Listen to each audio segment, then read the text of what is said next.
ஃப்ரெண்ட்வுட்ஸ் மக்களுக்கு வணக்கம். இன்னைக்கு நம்மளோட ஷோல ஒரு சூப்பரான இன்ட்ரெஸ்டிங்கான ஒரு விஷயத்தை பத்தி தான் பேச போறோம். என்ன அப்படின்னா, நிறைய பேர் வந்து இந்த ஹீரோக்கு எப்ப கல்யாணம் நடக்கும், அந்த ஹீரோக்கு எப்ப கல்யாணம் நடக்கும் அப்படின்னு சொல்லி நிறைய பெண்கள் வந்து கேட்டுக்கிட்டே இருப்பாங்க. ஸோ அந்த மாதிரி கேட்கக்கூடிய ஒரு பர்சன்ல வந்து சிம்புவும் ஒருத்தர் அண்ட் விஷாலும் ஒருத்தர். சிம்பு இது வரைக்கும் வந்து கல்யாணத்தை பத்தி வாய் திறக்கவே இல்லை, எங்கேயுமே வந்து கல்யாணத்தை பத்தி அவர் பேசவே இல்லை. ஸோ அவருக்கு கல்யாணம் நடக்குமா நடக்காதா அப்படின்னே வந்துட்டு ஒரு பெரிய எதிர்பார்ப்பு இருக்கு, ஒரு பெரிய கேள்வி இருக்கு. ஸோ இதை தாண்டி விஷாலை பொறுத்த வரைக்கும் இப்போ கல்யாணம் நடக்க போகுது அப்படிங்கிற ஒரு விஷயம் வந்து வெளியாயிருக்கு. ஸோ அதை பத்தின ஃபுல் டீடைல் இப்ப நாம பேச போறோம், வாங்க பேசலாம். ஸோ எல்லாரும் வந்து கொஞ்ச நாளா சிம்புக்கு எப்ப கல்யாணம், சிம்புக்கு எப்ப கல்யாணம், சிம்புக்கு ஏத்த பொண்ணு எங்க இருக்காங்க அப்படின்னு சொல்லி கேட்டுட்டே இருந்தாங்க. ஆனா சிம்பு இதை பத்தி எதுவுமே பேசவே இல்லை, அவர் வந்து ரொம்ப சைலண்டா இருக்காரு. இப்போ வந்து படங்கள்ல அவர் வந்து ரொம்பவே கான்சென்ட்ரேஷன் பண்ணி நிறைய படங்கள் பண்ணணும் அப்படின்ற அந்த ஒரு மோட்டிவ்ல போயிட்டு இருக்காரு. ஸோ விஷாலை பொறுத்த வரைக்கும் படங்கள் இப்ப பெரிய அளவுல கிடையாது. 2011-12 எடுத்த அந்த மதகஜ ராஜா படம் வந்து இப்போதான் ரிலீஸ் பண்ணியிருந்தாங்களே ரீசெண்டா. ஸோ அதுதான் வந்துட்டு ரொம்ப வருஷத்துக்கு அப்புறமா அவரோட ஒரு நல்ல படம் வந்துச்சு, நல்லா ஹிட் ஆச்சு அப்படின்னா அது வந்து அந்த படம் தான். ஸோ அந்த படம் வந்து விஷாலுக்கு பேர் வாங்கி கொடுத்தது. இப்போ அடுத்தடுத்த படங்கள் வந்து அவர் பண்றதுக்கான வாய்ப்புகள் இருந்தது. ஆனா பாத்தீங்கன்னா அவருக்கு உடல்நிலை காரணமா நிறைய விஷயங்கள் வந்து தள்ளி போய்கிட்டே இருக்கு. இதுக்கு நடுவுல இப்போ விஷால் வந்து ரீசெண்டா ஒரு இன்டர்வியூ கொடுத்திருக்காரு. அதுல அவரை ஓப்பனா நிறைய விஷயங்கள் சொல்லியிருக்காரு. என்ன அப்படின்னா, விஷாலை பொறுத்த வரைக்கும் அந்த நடிகர் சங்க தலைவரா வந்ததுக்கு அப்புறமா பில்டிங் கட்டணும் அப்படின்னு வந்து சொல்லிட்டே இருந்தாங்க. கிட்டத்தட்ட ஒரு 10 இயர்ஸ் பிஃபோர் இதை பத்தி பேசினாங்க, சொன்னாங்க. ஆனா அந்த பில்டிங் வந்து 2-3 இயர்ஸ்ல கட்டி முடிச்சிருவோம். கட்டி முடிச்சதுக்கு அப்புறமா அந்த பில்டிங்ல தான் தனக்கும் ஆர்யாக்கும் கல்யாணம் அப்படின்ற மாதிரி சொல்லியிருந்தாரு. பொதுவா இந்த பில்டிங் எதுக்காக ரொம்ப பெருசா பிளான் பண்ணி கட்டிக்கிட்டு இருக்கோம் அப்படின்னா, நலிவடைந்த நடிகர் நடிகைகளுக்கு உதவுறதுக்காக தான் இந்த பில்டிங் வந்து நாங்க பெருசா பிளான் பண்ணி கட்டிட்டு இருக்கோம். இது மூலயமா நிறைய பேருக்கு கண்டிப்பா ஹெல்ப்ஃபுல்லா இருக்கும். நலிவடைந்த நடிகர்களை எங்களால மீட்டெடுக்க முடியும், அவங்களுக்கான ஒரு வாழ்வாதாரத்தை எங்களால அமைச்சு கொடுக்க முடியும். அதுக்காக தான் இந்த நடிகர் சங்கம் பில்டிங் வந்து நாங்க கட்டுறோம் அப்படின்ற மாதிரி நிறைய விஷயங்கள் சொல்லியிருந்தாங்க. அதுக்காக நிறைய போட்டிகள் நடத்தியிருந்தாங்க, நிறைய அவார்ட் ஃபங்க்ஷன்ஸ்லாம் நடத்தி, நிறைய ஃபங்க்ஷன் பண்ணி அது டிக்கெட் காஸ்ட் எல்லாம் வந்து வசூல் பண்ணி இந்த பில்டிங்கை கட்ட போறோம். அது மட்டும் இல்லாம நிறைய பெரிய பெரிய ஆளுங்கெல்லாம் பாத்தீங்கன்னா அவங்களுக்கு டொனேஷன் கொடுத்துருந்தாங்க. ஸோ இது எல்லாத்தையும் வச்சு பாத்தீங்கன்னா ஒரு பெரிய அளவுல பிரம்மாண்டமான ஒரு பில்டிங் வந்து ரெடி ஆகிட்டு இருக்கு அப்படின்னு சொன்னாங்க. ஸோ அது சொல்லி சொல்லி சொல்லி 9-10 வருஷங்கள் கடந்துருச்சு. இப்போதான் அந்த பில்டிங் வந்து முழுசா முடிஞ்சு ரெடி ஆகிட்டு இருக்கு. ஸோ இந்த பில்டிங்கை கூடிய சீக்கிரம் ஓபன் பண்ண போறதா ஒரு அனௌன்ஸ்மெண்ட் வந்திருக்கு. ஸோ எப்போ ஓபன் பண்ண போறாங்க, எப்படி ஓபன் பண்ண போறாங்க, யார் ஓபன் பண்ண போறாங்க, இது எல்லாத்தையும் நான் உங்களுக்கு சொல்றேன். அதுக்கு முன்னாடி பாத்தீங்கன்னா ரீசெண்டா பாத்தீங்கன்னா விழுப்புரத்துல கூவாகம் அப்படிங்கிற ஒரு இடத்துல நடந்த ஒரு ஃபங்க்ஷன்ல வந்து விஷால் மயங்கி விழுந்துட்டாரு. மயங்கி விழுந்ததுல நிறைய பேர் வந்து ஒவ்வொரு விதமா அதை பத்தி பேசியிருந்தாங்க. சோ அதுக்கு முன்னாடி மதகஜ ராஜா அந்த படத்தோட ஆடியோ லான்ச், அந்த படத்தோட ப்ரமோஷன்லயுமே பேசிட்டு இருக்கும்போது ரொம்ப கை நடுங்கி நிக்க கூட முடியாத அளவுக்கு விஷாலோட உடல்நிலை ரொம்ப மோசமா இருந்தது.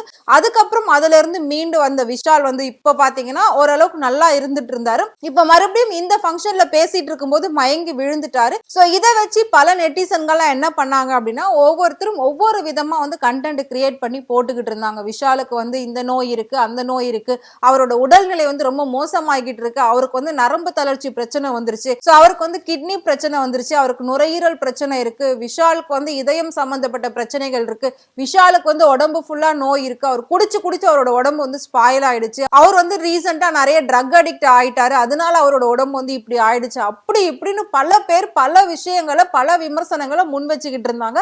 ஆனா இது எதுவுமே உண்மை கிடையாது.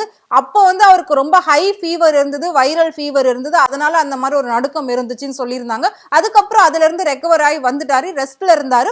இப்போ திரும்பவும் அந்த ஃபங்க்ஷன்ல பண்ணும்போது காத்து வசதி இல்லாம காலையில இருந்து சாப்பிடாததால அந்த மயக்கம் ஏற்பட்டுச்சு, வெயில் அதிகமா இருக்கிறதுனால. ஏன் அப்படின்னா இப்போ வந்து நிறைய பேர் ஹீட் ஸ்ட்ரோக் அப்படிங்கிற ஒரு விஷயம் வந்துகிட்டு இருக்கு. இந்த வெயில் வந்து டைரக்டா நம்ம மேல படும்போது அதிகப்படியான வெப்பத்தால நம்மளோட பிரஷர் வந்து அதிகமாகி மூளைக்கு போக வேண்டிய அந்த ரத்தம் வந்து கம்மியாகும் போது நமக்கு மயக்கம் ஏற்படும், ஹார்ட் அட்டாக் ஏற்படும், ஸ்ட்ரோக் ஏற்படும், இந்த மாதிரி நிறைய விஷயங்கள் வந்து ஏற்படுறதுக்கான வாய்ப்புகள் இருக்குன்னு சொல்லி நிறைய ரிசர்ச்ல வந்து சொல்லியிருந்தாங்க. அந்த மாதிரியான ஒரு விஷயம் தான் இவருக்கு. அதாவது மயக்கம் அப்படின்றது வெயில் அதிகமா இருந்ததுனால, அவர் சாப்பிடாம இருந்ததுனால அந்த மயக்கம் ஏற்பட்டுச்சு அப்படின்னு சொல்லியிருந்தாங்க. சோ இப்போ அவருக்கு நல்லா ஆகி ஓரளவுக்கு செட்டில் ஆயிட்டாரு. அடுத்த விஷயமா அவர் என்ன பண்ணிருக்காரு அப்படின்னா, இது எல்லாத்துக்கும் முற்றுப்புள்ளி வைக்கிற மாதிரி ஓப்பன் அப்பான நிறைய விஷயங்கள் அவர் பேசியிருக்காரு.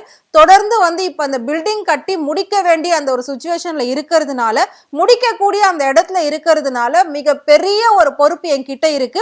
அதுக்காக தான் நான் வந்து நைட்டு பகல்னு பார்க்காம full and full work outs பண்ணிட்டு இருக்கேன்.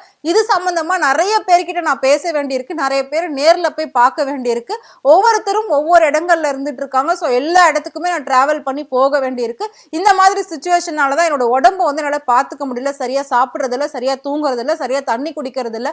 இதுதான் என்னோட ஹெல்த் ப்ராப்ளத்துக்கான மெயின் ரீசனே. மற்றபடி நான் வந்து ட்ரிங்க்ஸ்லாம் கூட அதிகமா எடுக்கிறது இல்ல. எல்லாத்தையும் ஓரளவுக்கு ஸ்டாப் பண்ணி வச்சிருக்கேன். ஸோ நெக்ஸ்ட் வந்து பாத்தீங்கன்னா இந்த பில்டிங்கை வந்து சக்சஸ்ஃபுல்லா ஓபன் பண்ணணும். ஓபன் பண்ணதுக்கு அப்புறமா இன்னொரு சூப்பரான ஒரு விஷயத்த என்னோட ரசிகர்களுக்கு நான் கொடுக்க போறேன் அப்படின்னு சொல்லி ஒரு ட்விஸ்ட் வச்சிருந்தாரு. ஸோ அந்த விஷயம் என்ன அப்படின்றதையும் நான் உங்களுக்கு சொல்றேன். அதுக்கு முன்னாடி இந்த பில்டிங் எப்போ ஓபன் பண்ண போறாங்க அப்படின்னா ஆகஸ்ட் 15 வந்து இந்த பில்டிங்கை ஓபன் பண்ண போறாங்க. ஸோ அதுக்கான ப்ராஜெக்ட்ஸ், அதுக்கான ஒர்க் அவுட்ஸ் இப்போ ரொம்பவே மும்முரம் நடந்துட்டு இருக்கு. இந்த பில்டிங்கோட ஓப்பனிங் ஃபங்க்ஷன் வந்து ரொம்ப பிரம்மாண்டமா நடக்க போது. எல்லா நடிகர் நடிகைகளையும் கூப்பிட போறாங்க. நிறைய லாங்குவேஜஸ்ல இருந்து பெரிய பெரிய ஸ்டார்ஸ் எல்லாம் வர போறாங்க. அந்த அளவுக்கு விஷால் வந்து இதை பண்ணணும் அப்படின்னு சொல்லி ஒரு பிளான் பண்ணி வச்சிருக்காரு. அதுக்கான ஒர்க் அவுட்ஸ் நடந்துட்டு இருக்குன்னு சொல்லியிருக்காரு. ஸோ அவர் சொன்ன மாதிரியே தன்னோட கல்யாணம் இந்த பில்டிங் ஓபன் பண்ணதுக்கு அப்புறமா இந்த பில்டிங்ல தான் நடக்கும்னு அவர் சொல்லியிருந்தாரு. ஆர்யாவும் இதை தான் சொல்லியிருந்தாரு. ஆனா ஆர்யா வந்து முன்னாடியே கல்யாணம் பண்ணி இப்ப லைஃப்ல செட்டில் ஆகி குழந்தையெல்லாம் அவருக்கு வந்துருச்சு. ஸோ இப்போ விஷால் தன்னோட கல்யாணத்தை பத்தி ரொம்பவே மனம் திறந்து வாய் திறந்து ரசிகர்களுக்காக ஓப்பனா பேசியிருக்காரு. விஷாலோட பர்த்டே வந்து அதே ஆகஸ்ட் 29 வருது. ஸோ அந்த பில்டிங்கோட ஓப்பனிங் வந்து ஆகஸ்ட் 15 நடக்க போகுது. அது மட்டும் இல்லாம விஷாலோட பர்த்டே வந்து ஆகஸ்ட் 29 இருக்கு. ஸோ அதனால இந்த பில்டிங் ஓப்பனிங் முடிஞ்சதுக்கு அப்புறமா மேபி ஆகஸ்ட் 29 அந்த பில்டிங்ல விஷாலுக்கு கல்யாணம் நடக்கலாம் அப்படின்னு சொல்லி அவரே சொல்லியிருக்காரு. பொண்ணும் ரெடியா இருக்கு, எல்லாமே ரெடியா இருக்கு. இப்ப கல்யாணம் மட்டும் தான் மிச்சம். ஃபர்ஸ்ட் ஓப்பனிங் ஃபங்க்ஷன், அதுக்கப்புறம் மேரேஜ் ஃபங்க்ஷன் அப்படின்ற மாதிரி அவர் வந்து சொல்லியிருக்காரு. கல்யாணம் அப்படிங்கிறது வீட்டுல பார்த்த பொண்ணு இல்ல, எனக்கு பிடிச்ச பொண்ணு, லவ் பண்ணிட்டு இருக்கேன், வீட்டுல அக்செப்ட் பண்ணிட்டாங்க, ரெண்டு ஃபேமிலியும் பேசிட்டாங்க. ஸோ இது வந்து லவ் கம் அரேஞ்ச் மேரேஜ் தான். ஸோ இப்பதான் நாங்க வந்து ரீசெண்டா லவ் பண்ணவே ஆரம்பிச்சோம். ரீசெண்டா தான் நான் அவங்கள பார்த்தேன், எனக்கு ரொம்ப பிடிச்சிருந்தது. ஸோ நாங்க வந்து ரெண்டு ஃபேமிலியும் சேர்ந்து பேசிட்டு இப்போ ரெண்டு பேரும் ஒன்னா டிராவல் பண்ணிட்டு இருக்கோம். ஸோ லவ் அப்படின்னு சொன்னா ரொம்ப நாளா பண்ணிட்டு இருக்காரா, இல்ல ரொம்ப வருஷமா இதெல்லாம் சீக்கிரட்டா வச்சுட்டு இருந்தாங்களா அப்படின்லாம் யோசிக்காதீங்க. அதெல்லாம் எதுவுமே கிடையாது. எல்லாமே ரீசெண்டா நடந்த விஷயம் தான். இப்போ எனக்கு ஒரு நல்ல நேரம் வந்த மாதிரி ஒவ்வொரு நல்ல விஷயங்களும் நடந்துகிட்டு இருக்கு. நான் நினைச்சது எல்லாமே நடந்துகிட்டு இருக்கு. என்னோட மிகப்பெரிய கனவு அப்படின்னாலே வந்துட்டு 10 வருஷமா இருந்தது இந்த பில்டிங்கை சக்சஸ்ஃபுல்லா ஓபன் பண்ணணும் அப்படின்றது தான். கூடிய சீக்கிரம் அது நிறைவேற போகுது. அடுத்ததா நான் வந்து என்னோட மேரேஜ் லைஃப்ல அடி எடுத்து வைக்க போறேன். அதுவும் ரொம்ப நல்லபடியா முடியணும் அப்படின்னு சொல்லி நீங்க எல்லாருமே என் கூட வந்து இருக்கணும், வாழ்த்தணும் அப்படின்னு அவர் வந்து சொல்லியிருக்காரு. சோ கூடிய சீக்கிரம் விஷாலோட திருமணத்தை நாம எதிர்பார்க்கலாம். சோ இவ்வளவு விஷயங்கள் சொன்ன விஷால் தன்னோட வைஃப் யாரு அப்படிங்கறது மட்டும் சொல்லல. ஏன் அப்படின்னா அதையும் நான் கூடிய சீக்கிரமா சொல்லுவேன். யாரு எவங்க அப்படின்றத நான் உங்களுக்கு ஃபுல் டீடைல் நான் சொல்றேன். உங்ககிட்ட சொல்லாம நான் இருக்க மாட்டேன் அப்படின்னு சொல்லியிருக்காரு. சோ கல்யாணத்துக்கு முன்னாடியே அந்த அனௌன்ஸ்மெண்ட்டுமே அவர் அபிஷியலா சொல்லுவாரு அப்படின்னு சொல்லி அவரோட ரசிகர்கள் எல்லாருமே எதிர்பார்த்துக்கிட்டு இருக்காங்க. இப்போதைக்கு பொண்ணு மட்டும் தாங்க ரெடியா இருக்கு, ஆனா அது யாரு என்ன நான் சொல்ல மாட்டேன்னு சொல்லிட்டாரு. சோ கல்யாணம் ரெடியா இருக்கு, ஓப்பனிங் ஃபங்க்ஷன் ரெடியா இருக்கு. இதுதான் இப்போதைக்கு உள்ள ஒரு குட் நியூஸ். சோ எனக்கு வந்து நல்ல நேரம் வந்துருச்சு அப்படின்னு நான் நினைச்சிட்டு இருக்கேன். எல்லாமே ரொம்ப பாசிட்டிவா போயிட்டு இருக்கு.